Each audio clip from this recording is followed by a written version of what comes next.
नमस्कार। उत्तर प्रदेश चुनाव को लेकर सटीक और महत्वपूर्ण विश्लेषण सामने आ चुका है और 403 सीटों का क्या कहता है यूपी का चुनावी हिसाब किताब, क्योंकि इस बार के आंकड़े आज तक टुडे ग्रुप के हिसाब से उत्तर प्रदेश में किसकी बनने वाली सरकार, ये आपको कुछ महत्वपूर्ण विश्लेषण देने वाले हैं। क्योंकि इस बार का दावा तो बड़ी बड़ी पार्टियां अलग तरीके से करती नजर आ रही हैं।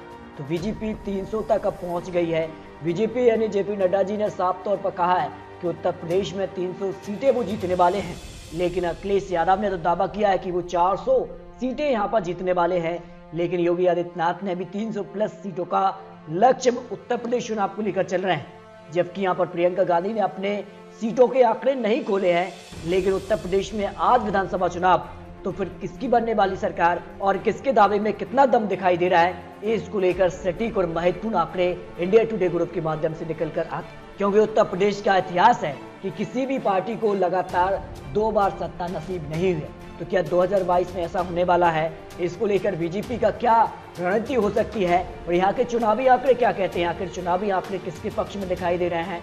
2022 में किस प्रकार के माहौल बन सकते हैं? यहाँ का क्या चुनावी मुद्दा बन सकता है? लेकिन शुरुआत पुराने आंकड़ों से और आपको अंत में दिखाने वाले हैं आखिर किसकी बनने वाली सरकार। जहाँ दोस्तों उत्तर प्रदेश में अगर बात की तो 1989 में जनता दल सीएम मुलायम सिंह यहाँ पर पार्टी से जीते थे, जबकि 1991 में बीजेपी सीएम के तौर पर कल्याण सिंह यहाँ से मुख्यमंत्री रहे।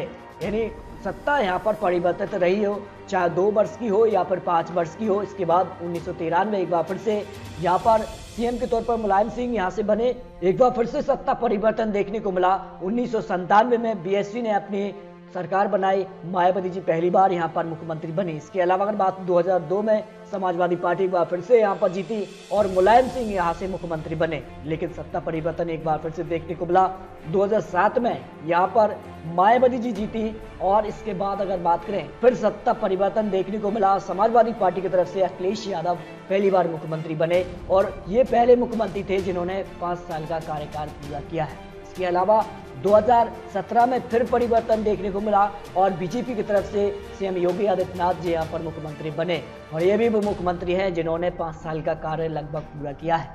लेकिन सवाल ये है कि क्या योगी आदित्यनाथ जी यहाँ पर 2022 में एक ऐसी सरकार बनाने वाले हैं, ऐसा इतिहास रचने वाले हैं? क्या अखिलेश यादव जो दबाव बना रहे हैं, लगातार दावा कर रहे हैं कि 2022 में तो उनकी ही वापसी होने वाली है, लेकिन किसके दावे में कितना दम दिखाई दे रहा है, इसको लेकर आंकड़े भी सामने आ चुके हैं और जिस प्रकार का माहौल उत्तर प्रदेश चुनाव में देखने को मिल रहा है। लेकिन उससे पहले आपको कुछ महत्वपूर्ण आंकड़े, आखिर कितना यहाँ पर बीजेपी का वोट शेयर 2014-2019 के बाद कई राज्यों पर विधानसभा चुनाव जो हुए हैं उसमें कहीं ना कहीं बीजेपी को कुछ राज्यों में जमकर नुकसान भी हुआ है। आखिर 19 लोकसभा के बाद बीजेपी का जो प्रदर्शन रहा है अन्य राज्यों को लेकर, उसके अभी आंकड़े आपको देने वाले हैं। लेकिन शुरुआत करते हैं 2002 से। आखिर 2002 में क्या आंकड़ा था? बीजेपी को यहाँ पर 88 विधानसभा सीटों पर जीत मिली, जबकि वोट शेयर बीजेपी का था 20%। जबकि समाजवादी पार्टी ने 143 विधानसभा सीटें हासिल की और 25% वोट शेयर उनके पक्ष में गया। जबकि बीएसपी को यहाँ पर 98 सीटें और 23% उनके पक्ष में वोट गया। कांग्रेस को यहाँ पर 25 विधानसभा सीटों पर जीत मिली 2002 में। इसके अलावा 2007 के क्या कुछ आंकड़े रहते? 2007 में यहाँ पर बीजेपी ने 403 सीटों में से 51 विधानसभा सीटों पर जीत हासिल की थी और वोट शेयर था 16%। जबकि यहाँ पर बात करें समाजवादी पार्टी ने 97 सीटों पर जीत हासिल की और वोट परसेंट था 25%। लेकिन मायावती जी ने अपनी सरकार बनाई, सीटें थी 206 सीटें, लेकिन वोट शेयर 30%, यानी 30% वोट शेयर के दम पर भी कोई पार्टी उत्तर प्रदेश में सरकार बना सकती है। क्या 2022 में ऐसा होने वाला है? इसके भी आंकड़े आपको देने वाले हैं। जबकि 2012 में जब यहाँ पर बीजेपी ने केवल 47 विधानसभा सीटों पर जीत हासिल की थी और जो आंकड़ा 2017 में समाजवादी पार्टी का था वो बीजेपी का 2012 में था। यानी कहीं ना कहीं उलटफेर हमेशा से उत्तर प्रदेश में देखने को मिला है। सत्ता कहीं ना कहीं बदलती रही है। जनता एक किसी पार्टी को लगातार सरकार में नहीं रखी है, लगातार सरकार जो है बदलती रही है। इसके आंकड़े भी आपको देते हैं। देखिए बीजेपी को केवल 47 सीटें, 15% वोट शेयर, जबकि समाजवादी पार्टी को 224 सीटें, 29% वोट शेयर उनको मिला था। जबकि बीएसपी को यहाँ पर बात करें 80 सीटें, 25% वोट शेयर, कांग्रेस को 28 सीटें, 11% वोट शेयर। यानी समाजवादी पार्टी ने 29% वोट शेयर हासिल करके भी 2012 में अपनी सरकार बनाई। लेकिन सर्वे के आंकड़े क्या कहते हैं? आखिर कितना वोट शेयर किसके पक्ष में जाता नजर आ रहा है? इसके भी आंकड़े आपको देने वाले हैं। यहाँ पर बात कर लेते हैं 2017 में, तो बीजेपी ने यहाँ पर 312 विधानसभा सीटें हासिल की और 39% वोट शेयर उनको मिला। लेकिन समाजवादी पार्टी को 47 सीटें 21% वोट शेयर पर समाजवादी पार्टी पहुंच गई। बीएसपी को 19 सीटें 22% वोट शेयर के हिसाब से और कांग्रेस को 7 सीटें 6% वोट शेयर के हिसाब से 2017 का ये चुनावी हिसाब किताब था। लेकिन अब माहौल किस प्रकार का बनता नजर आ रहा है, जरा इन आंकड़ों पर गौर करना चाहिए।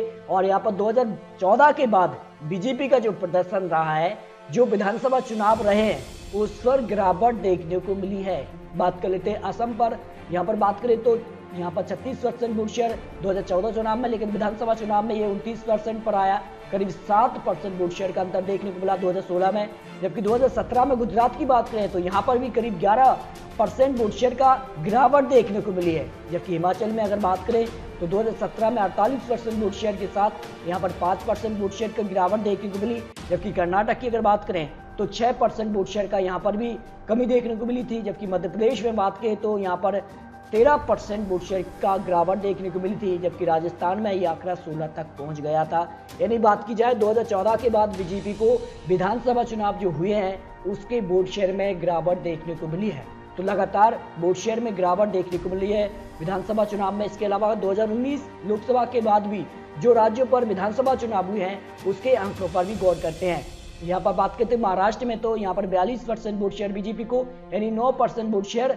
2019 लोकसभा में 51% वोट शेयर था, यहाँ पर भी गिरावट देखने को मिली तो 9% वोट शेयर की।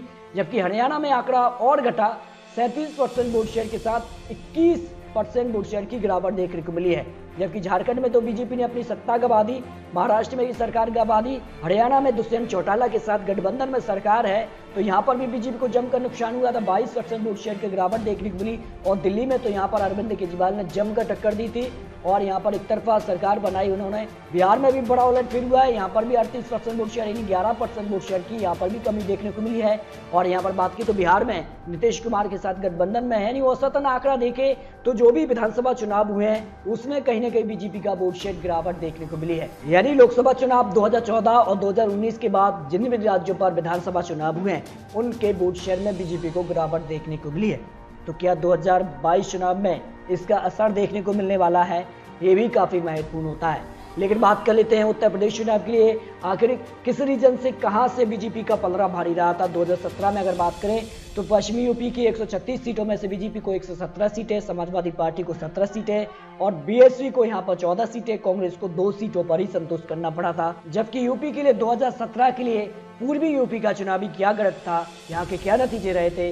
167 सीटों में से बीजेपी को 117 सीटों पर जीत मिली थी। यहाँ पर समाजवादी पार्टी को 17 सीटें, बीएसपी को 14, कांग्रेस के खाते में 2 सीट गई। यहाँ पर भी बीजेपी सबसे बड़ी पार्टी बनी और 35% वोट शेयर बीजेपी के पक्ष में रहा था। जबकि सेंट्रल यूपी की 81 सीटों में से बीजेपी ने 67 सीटें हासिल की, समाजवादी पार्टी को 9, बीएसपी को 2, कांग्रेस को 3 विधानसभा सीटों पर जीत मिली। यहाँ पर भी बीजेपी को करीब 41% वोट शेयर मिला। लेकिन अगर बात करें तो बुंदेलखंड में सभी 19 सीटों पर बीजेपी ने जीत हासिल की थी और 45% वोट शेयर रहा था। यानी सबसे ज्यादा अगर बीजेपी को वोट शेयर और सीटें मिली थी तो सभी यहाँ पर बुंदेलखंड की 19 सीटों पर बीजेपी ने जीत हासिल कर ली थी। लेकिन ये तो चुनावी आंकड़े रहे हैं, लेकिन जो सी वोटर ने ओपिनियन पोल दिया है उस हिसाब से क्या कुछ हो सकता है उत्तर प्रदेश चुनाव के। अगर बात करें तो बीजेपी को 212 से 224 सीटों पर जीत मिलने का अनुमान लगाया जा रहा है। 151 से 163 सीटों पर जीत मिलने का अनुमान यहाँ पर सी वोटर ने लगाया है। जबकि 12 से 24 सीटें यहाँ पर बात करें तो बीएसपी को जाने की संभावना लगाई जा रही है। कांग्रेस को 2 से 10 सीटें और अन्य खाते में 2 से 6 विधानसभा सीटों पर यहाँ पर सी वोटर ने जो अनुमान उत्तर प्रदेश की 403 सीटों के लिए लगा है। यानी उत्तर प्रदेश में बड़ा हलचल है और कहीं ना कहीं जिस प्रकार से गिरावट देखने को मिल रही है बीजेपी के वोट शेयर हो या फिर सीटों में हो, क्या कुछ होने वाला है इसके आंकड़े आने वाले समय में बदल भी सकते हैं। लेकिन दोस्तों आपको क्या लगता है, क्या उत्तर प्रदेश में वाकई योगी आदित्यनाथ जी अपनी सरकार बरकरार रख पाएंगे?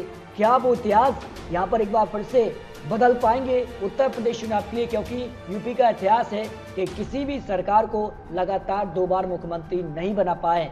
तो क्या योगी आदित्यनाथ ऐसे मुख्यमंत्री होंगे जो यूपी के लिए लगातार दूसरी बार मुख्यमंत्री बनेंगे? ये भी एक बड़ा सवाल उत्तर प्रदेश चुनाव के लिए बन चुका है। लेकिन अखिलेश यादव का तो बड़ा दावा है कि इस बार वो 400 सीटें जीतने वाले हैं और अपनी सरकार 2022 में बनाने वाले हैं, क्योंकि जिस प्रकार का उनका मानना है कि उनकी जनसभाओं में जिस प्रकार से जनता उनको समर्थन दे रही है, उसके बाद उत्तर प्रदेश में एक बड़ी जीत की तरफ वो बढ़ने वाले हैं। तो क्या जेपी नड्डा जी हों या प्रधानमंत्री मोदी जी अमित शाह जी हों, उनकी किस प्रकार की रणनीति रहती है उत्तर प्रदेश चुनाव की 403 सीटों के लिए, इस पर भी काफी महत्वपूर्ण आपको विश्लेषण देने वाले हैं। लेकिन दोस्तों आपको क्या लगता है, मेरा कमेंट बॉक्स में जरूर रखिए। मिलते हैं दोस्तों और सटीक महत्वपूर्ण जानकारी के साथ, क्योंकि ये तो चुनावी आंकड़े, चुनावी अनुमान है। आने वाले वक्त में किस प्रकार की रणनीति और किस प्रकार के चुनावी वादे और चुनावी घोषणा पत्र जारी होते हैं, उसके बाद सारा जो खेल है, सारे जो आंकड़े हैं वो बदल भी सकते हैं। तो मिलते हैं दोस्तों और सटीक महत्वपूर्ण जानकारी के साथ, तब तक के लिए जय हिंद, जय भारत।